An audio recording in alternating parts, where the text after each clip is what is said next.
Good afternoon and welcome to this edition of KTN News Desk. My name is Edith Kimani. We're glad you could make time to be with us this afternoon, where news is brought to you as it happens. That's right. My name is Boni Tunya. It is the 13th day of the month of May 2014, and today top of the story is the impeachment of Embu Governor Martin Wambora. Now, the beleaguered Embu Governor is making history as the first governor to be impeached twice.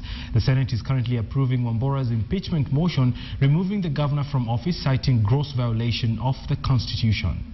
Violation of the Public Procurement and Public Finance Management Act as well.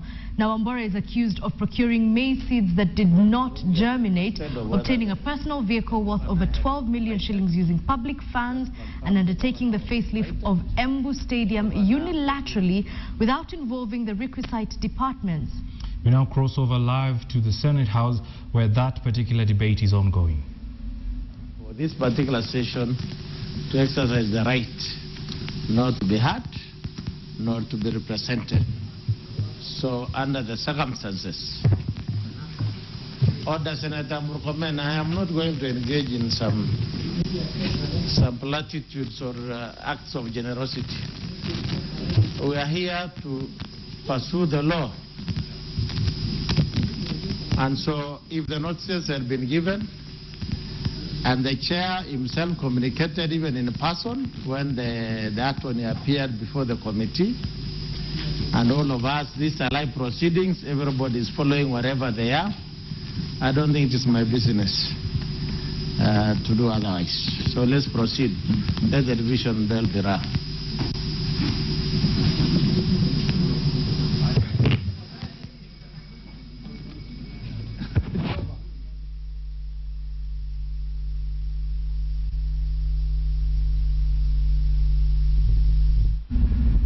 Workers at the Easy Coach bus company terminus in Kisumu intercepted a drug haul destined for Nairobi before its owner could send it.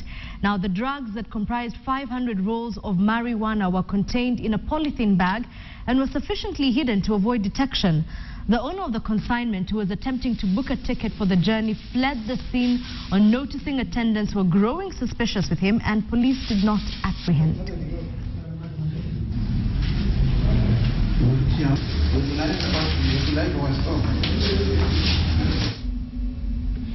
The National Environmental Management Authority, NEMA, has today launched the national guidelines for strategic environmental assessment that aims to integrate environmental policies. Speaking during the launch, Cabinet Secretary to the Ministry of Environment, Water and Natural Resources, Professor Judy Wahungu, lauded the move, adding that strategic environmental assessment will evaluate the interlinkages with economic and social considerations towards sustainable development.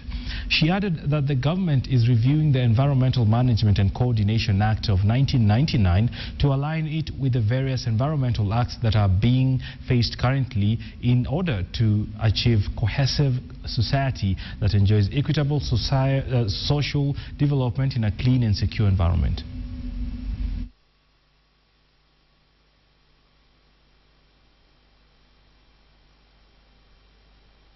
What the Dutch say, God created the world, the Dutch created Netherlands. So really, we have to learn from people who have gone through this. And you know, we say if you see a good idea, you steal with pride. I want to encourage private sector, because you are the people who we have to deal with, and the government also, that it is in our best interest that we mainstream strategic environmental assessment in our policies, plans and programs. Article 69 of the Constitution of Kenya 2010 articulates the need for public participation in environmental management. The SIA process provides an avenue for all the relevant stakeholders to be involved in the evaluation of the policies, plans and programs, and the integration of environmental considerations. The Government of Kenya, through the social pillar of Vision 2030, hopes to achieve a just and cohesive society enjoying equitable social development in a clean and secure environment.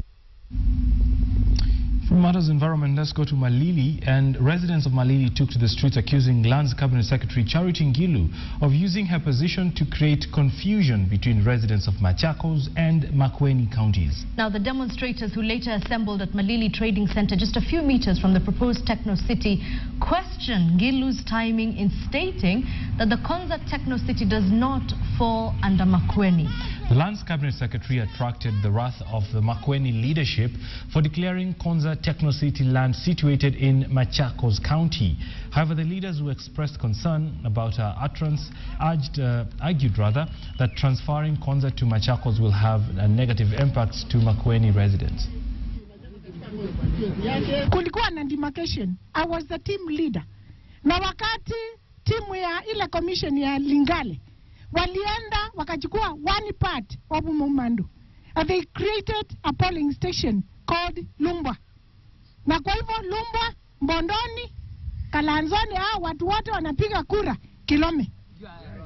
Na hiyo ni pali ilikuwa demarcated. Sasa hii mambo anataka mwanze kupigana ndio hii kitu isiendelee. From Malili to Nyeri, where residents of tropical area, and that's near Chania River in Nyeri County, appear to be a worried lot. Now, the residents of the area are living in fear as the perimeter wall surrounding their houses is in dire need of repair as it is leaning precariously on one side. Now, the fears are rife that the neglected wall could collapse anytime, especially during the ongoing rains and damage adjacent houses and possibly causing a catastrophe.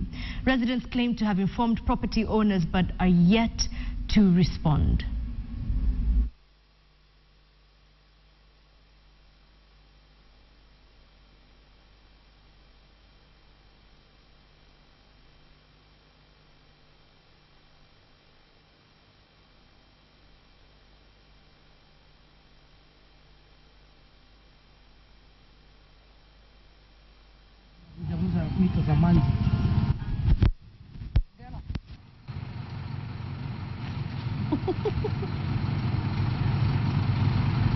Sasa wakati tunaona hizi clerks zinaanza kupenya penya, tunahofia watoto wanaweza angukiwa kila wakati, anytime. Na sana sana wakati huu kulikuwa msimu wa holiday, watoto wanakuwa wengi sana kwa sababu wanatoka hata kwa kijiji ile napakana na hii manyumba mnaona hapa karibu. So tunahofia hii kitu isipolipotiwa na hatua ichukuliwe, janga lolote linaweza tokea wakati wowote. Tumejaribu kuongea na wao through some organization like NEMA, na hata tumeripoti kwa watu ya council, lakini tunaona hakuna hatua inachukuliwa. Sasa Now, they're among the most talented runners of all time, but their current lifestyle best exemplifies the sad riches to rags story that is now becoming common among certain former athletes. KTN's Marcy Kandie now reports on the former star athletes who now lead destitute lifestyles. Take a look. He walks almost unrecognizable. Deep in the heart of Elgeyo Marakwet, Kobil village, we meet former world junior 5,000-meter runner Anthony Kiprono. I'm from Boshemel. I've been traveling to 32 countries worldwide, and I'm a coach also. The load he carries today, he says, is one he wishes could be taken away from him. Me, I ate 500 million. No, 500,000. I ate 500,000. US dollars? No, Kenya money. Then my wife spent all those money. After that, then how am I going to do back to rejuvenate all those things to be in a position? Then it was just a big problem. He is a single man, having separated from his wife 10 years ago. The once glittery trophies, now rusty, used for other purposes. Pride being the last of it, a glorious past. Then in 1993, I was in Spain. I traveled there with William Sique, with Paul Tergat. Then I was number 5 also. Then we... Anthony Kiprono was nicknamed Puma, his then favorite sporting gear. At 41, pegged down by misfortunes, It is more difficult to do the once daily dose of exercise. Cross-country was his expertise. What's left of it seen now only either through the rusty medals or the worn-out newspaper cutouts. I was drinking beer. In fact, even I have a race tomorrow. I drink.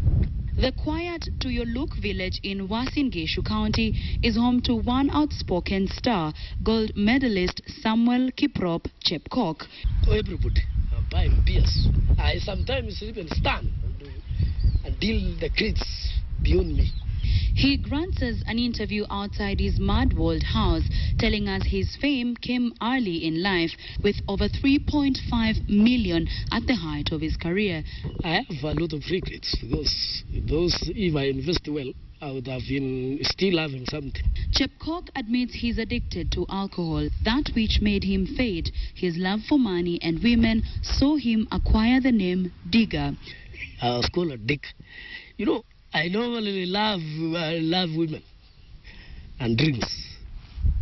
The father of 7, like Anthony Kiprono, wants to go back to the tracks, this time round hopefully with lessons learned, and it is clear that a lot more training and exercise is needed, running with the likes of Paul Tergat and Gabriel Selassie. Then, Chepkok knows too well how he wasted this resource.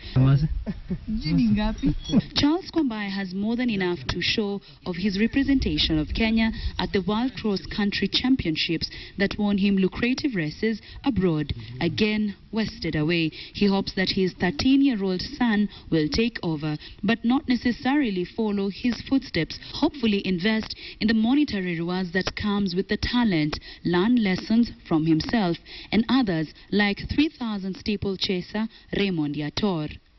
It is a sad state back in the villages when our stars that once shone so bright dim at the height of their careers. Whose responsibility is it? Is it the government's responsibility, or is it the responsibility of the society to keep our stars in check so that their stars continue glowing?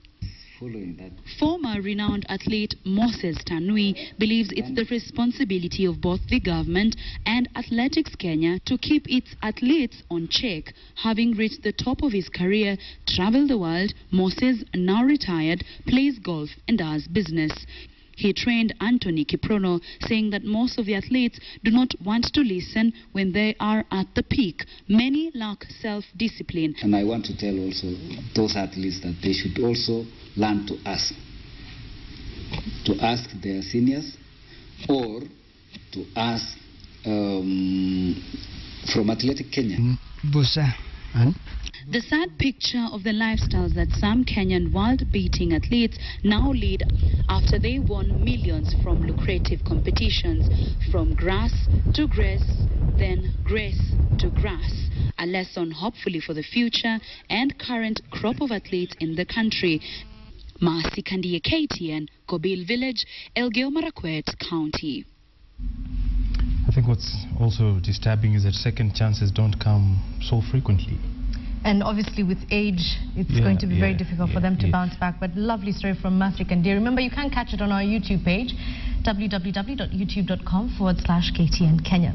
Let's move though to Saku Constituency, where residents of that constituency in Marsabit County now want the Governor Ukur Yatani to leave office, accusing him of discrimination against the Borana community. The residents who made their way to the county commissioner's office to present their petition said Yatani failed to appoint leaders from the community as county executives in the recent appointments. Leaders from the community further accused the governor and his deputy of not honoring an agreement that was signed last year that was geared towards bringing an end to the tribal conflicts in Moyale and Garissa. They further accused that they want the county governor of neglecting the plight of people living with HIV and AIDS and physical disabilities. While presenting their petition, the leaders said the governor should step down as a matter of urgency until an amiable solution is reached upon. Sisi tumenyimwa pia tena haki yetu. Tuko na nafasi ya ward 3. Tukiongeza wale watatu itakuwa 6. Hakuna mtu amepatiwa barua mpaka saa hii. Kwa hivyo tunaonelea sisi tumenyimwa haki yetu kabisa, na tutaendelea kuteta kwa hali na mali sisi. sisi watu wanaoishi na virusi vya ukimwi, kama tungekuwa chini ya national government, national government ilikuwa inatupatia chakula, ilikuwa inatuangalia kwa kila kitu, lakini serikali ya county ilipoanza tukakosekana kabisa.